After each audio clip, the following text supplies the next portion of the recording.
He was the matter, mind not only of his own age but of all ages. পয়গম্বর আরবি যেই সময় তিনি দুনিয়ার জমিনে এসেছিলেন, তাকে শুধু সেই জামানার একজন মনীষী বললে হবে না, তিনি ছিলেন সর্বকালের, সর্বযুগের সর্বশ্রেষ্ঠ মহামানবকে মুহাম্মদ সাল্লাল্লাহু আলাইহি ওয়াসাল্লাম।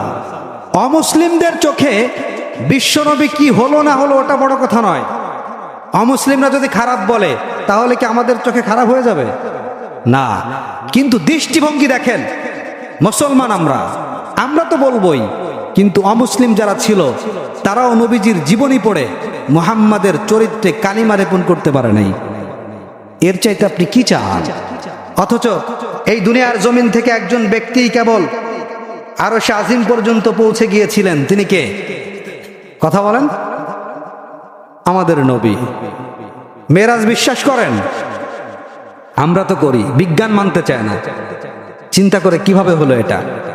বিজ্ঞান যেখানে কোরআন থেকে একটা থিওরি ধার করে নেয়, বিজ্ঞান যেই থিওরি আবিষ্কার করে এটা ভুল হতেও পারে, সঠিক হতে পারে, কিন্তু আফসোসের বিষয় বিজ্ঞান যদি বলে যে এটা হবে তাহলে আমরা বিনা দ্বিধায় মেনে নেই। কিন্তু আল্লাহ সুবহানাহু ওয়া তাআলা পয়গম্বর আরবিকে দিয়ে যে কথাগুলি বলিয়েছেন, কোরআনুল কারীম জ্বলন্ত প্রমাণ। এটা আপডেট দেওয়ার প্রয়োজন হবে না, কিয়ামত পর্যন্ত কোরআনুল কারীম এটা মানুষের জন্য যথেষ্ট। বিগ ব্যাং থিওরির কথা স্টিভেন হকিং এটা জোরালোভাবে আবিষ্কার করেছেন, কিন্তু এই থিওরি আল্লাহ রাব্বুল ইজ্জত ওয়াল জালাল 1500 বছর আগে পয়গম্বর আরবিকে দিয়ে বলিয়েছেন। সূরাতুল আম্বিয়ার 30 নম্বর আয়াতে কারিমে আল্লাহ রাব্বুল ইজ্জত ওয়াল জালাল এটা বলেছেন, অথচ বিজ্ঞান আবিষ্কার করেছে সম্প্রতি সময়। আর একটা বিষয় হচ্ছে, বিজ্ঞান এবং কোরআনের মধ্যে কোনো দ্বন্দ্ব নাই। বিজ্ঞান যত উন্নত হবে কোরআন মানুষের কাছে তত ভালোভাবে পৌঁছায় যাবে, ইহুদি খ্রিস্টান কাফেরদের কাছে। There is no contradiction between the Quran and science. বিজ্ঞান এবং কোরআনের মধ্যে কোনো বৈপরীত্য নাই।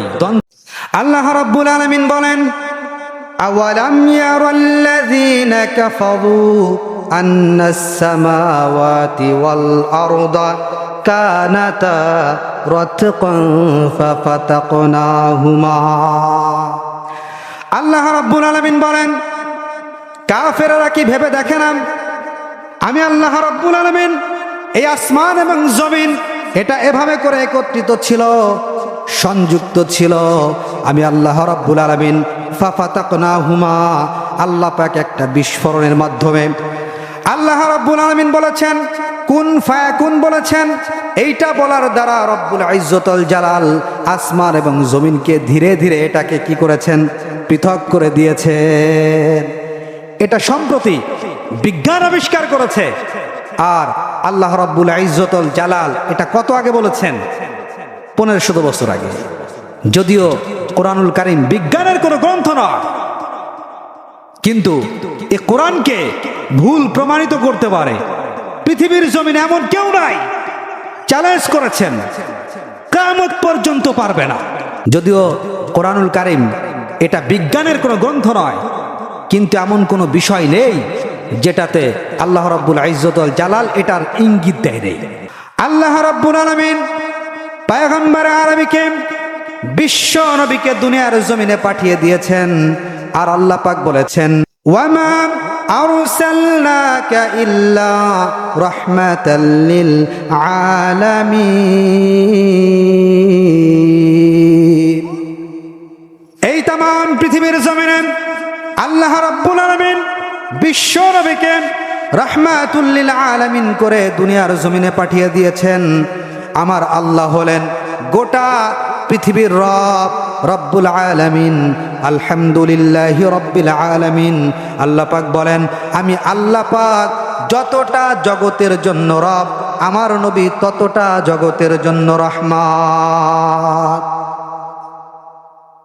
এজন্য পয়গম্বর আরবি বিশ্ব নবী দুনিয়ার জমিনে এসেছেন এই तमाम পৃথিবীকে আলোকিত করার জন্য। আল্লাহ রাব্বুল আলামিন বিশ্ব নবীকে পাঠিয়ে দিয়েছেন। নবীজি বিনয়ী ছিলেন, অহংকারী ছিলেন না, অহংকার করতেন না, বিনয়ী যিনি হন আল্লাহ পাক তার মর্যাদাকে আকাশচুম্বী করে দেয়। এই পৃথিবীর জমিনে আমরা দেখেছি অহংকার দুনিয়ার জমিনে টিকতে পারে নাই। অহংকার করে কেউ দুনিয়ার জমিনে টিকতে পারে না। তার কারণ হলো অহংকার হলো আল্লাহ পাকের চাদর। আল্লাহ বলেন, বান্দা এই অহংকার হলো আমি আল্লাহ পাকের চাদর, এই চাদর নিয়ে বান্দা তুমি টানাটানি করতে পারো না। এই অহংকার করেছিল প্রথমে কে? ইবলিস। ইবলিস অহংকার করেছিল, সেখান থেকেই ধারাবাহিকভাবে অহংকারের উৎপত্তি হয়েছে।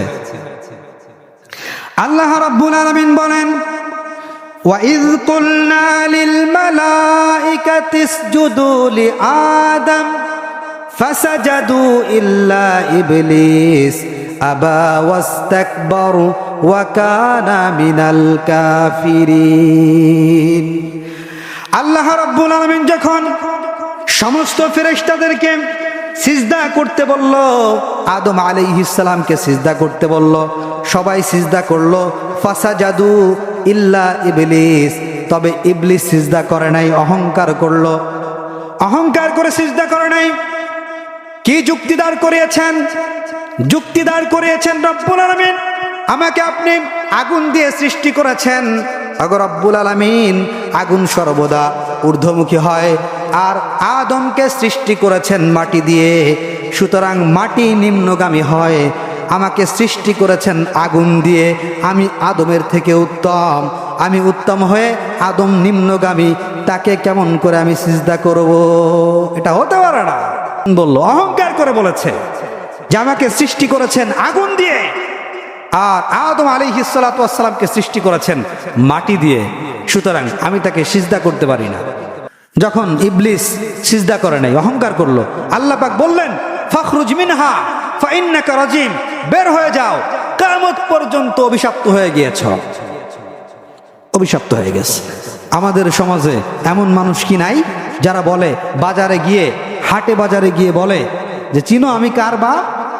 3-4টা ছেলে বিদেশ থাকে অথবা সরকারি চাকুরি করে, তার ঠেলায় মানুষজন টিকতে পারে না।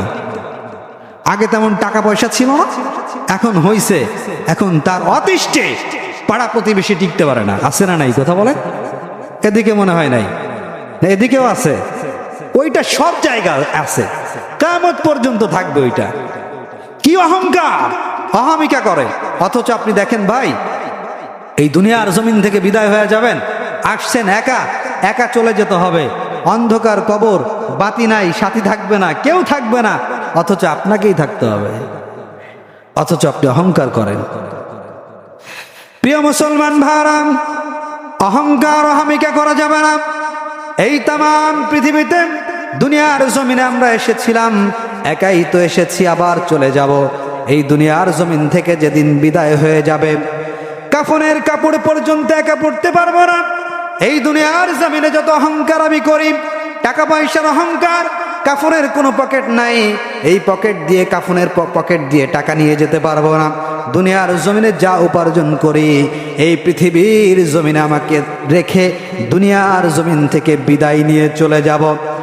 অন্ধকার কবরে টাকা পয়সা দেওয়া হবে না, বাড়ি গাড়ি করেছিলাম ওইটাও দেওয়া হবে না, মোবাইলটা ব্যবহার করতাম দুনিয়ার জমিনে ওটাও দেওয়া হবে না।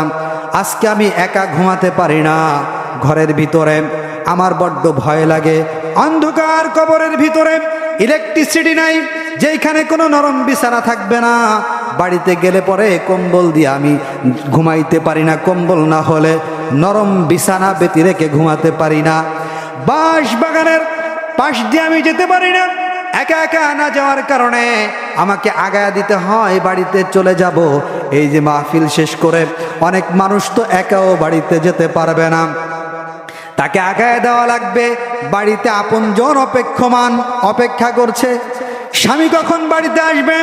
আমি নিচেও বাড়িতে না যাওয়া পর্যন্ত আমার মা ঘুমায় না।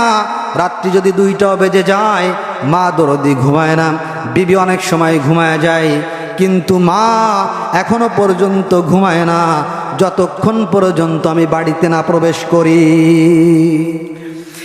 এই যে অপেক্ষা করে বাড়িতে, আমি যখন দুনিয়ার জমিন থেকে বিদায়, আমার জন্য